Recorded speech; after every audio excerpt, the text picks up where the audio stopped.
이솝 이야기 중에 이런 이야기가 있습니다.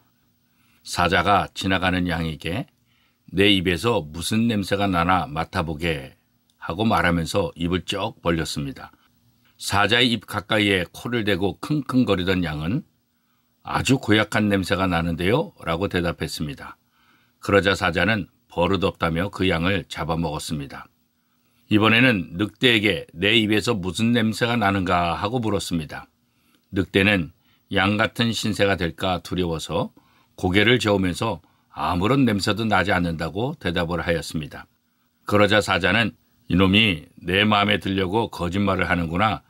이 간사한 늑대를 살려줄 수 없다. 그러면서 늑대를 잡아먹었다고 합니다. 다음에는 여우에게 물었습니다.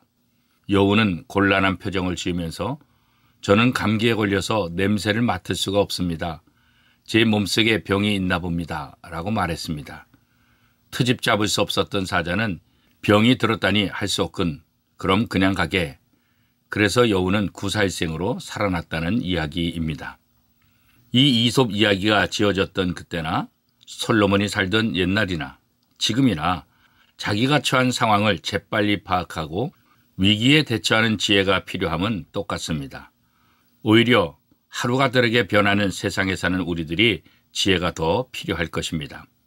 잠언 2장 16절에 지혜가 또 너를 음녀에게서 말로 호리는 이방 계집에서 구원하리니 20절에서는 지혜가 너로 선한 자의 길로 행하게 하며 또 의인의 길을 지키게 하리니 라고 말씀하고 있습니다.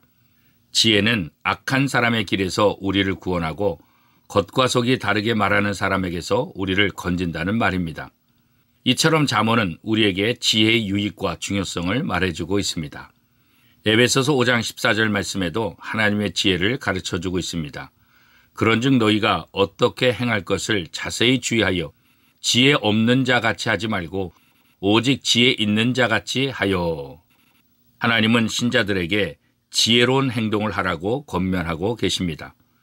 그러면 지혜로운 행동이 무엇일까요? 지혜는 어리석지 않습니다. 그리고 지혜는 살아 움직이는 실천적인 지혜이어야 합니다. 사도 바울은 지혜자는 세월을 아낀다라고 말씀하고 있습니다. 아낀다라는 말은 구속하다라는 말입니다. 결국 시간을 아낀다는 말은 시간을 구한다라는 뜻이죠. 이 말은 세월을 최대한 이용하라라는 말로 해석할 수 있는 것입니다. 시간은 누구에게나 똑같은 양의 시간을 제공합니다. 1시간은 60분이고 하루는 24시간입니다. 부자라고 시간이 더 많이 있는 것 아닙니다. 바쁜 사람이라고 시간을 더 주지도 않습니다. 병원에 입원해 있다고 해서 나를 위해 시간이 멈춰주지도 않는 것입니다. 그래서 옛날부터 세월은 유수와 같다라고 말하고 있는 것입니다. 시간을 필요에 따라 늘리는 사람, 줄이는 사람, 막는 사람 아무도 없습니다. 젊음을 70년, 노인을 1개월 이렇게 할 수도 없습니다. 그렇다면 이 똑같은 시간을 누가 어떻게 사용하느냐에 따라 그 사람의 능력과 미래는 달라질 것입니다. 그래서 지혜자는 그 시간을 최대한으로 유익하게 사용하는 것입니다. 우리는 왜 세월을 아껴야 할까요? 사도 바울은 세월을 아끼라, 때가 악하니라 라고 말씀하고 있습니다. 시간이 지나가는 것뿐만 아니라 때가 악하다는 것입니다. 때가 악하니까 1분 1초라도 더욱 아껴서 바르게 사용해야 한다는 것입니다. 그 누구도 지나간 시간을 회복할 수 없습니다. 그 누구도 가장 젊고 아름다웠던 그 시절로 우리를 돌려놓을 수 있는 사람은 아무도 없는 것입니다. 일단 기회를 잃어버리면 그 기회를 다시 찾을 수 없습니다.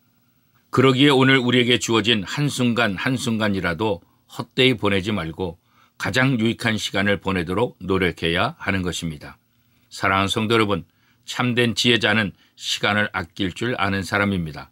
그러기에 오늘 우리에게 주어진 시간을 누구보다도 가장 멋지고 효과적으로 사용하는 복된 하루가 될 수 있기를 축복합니다.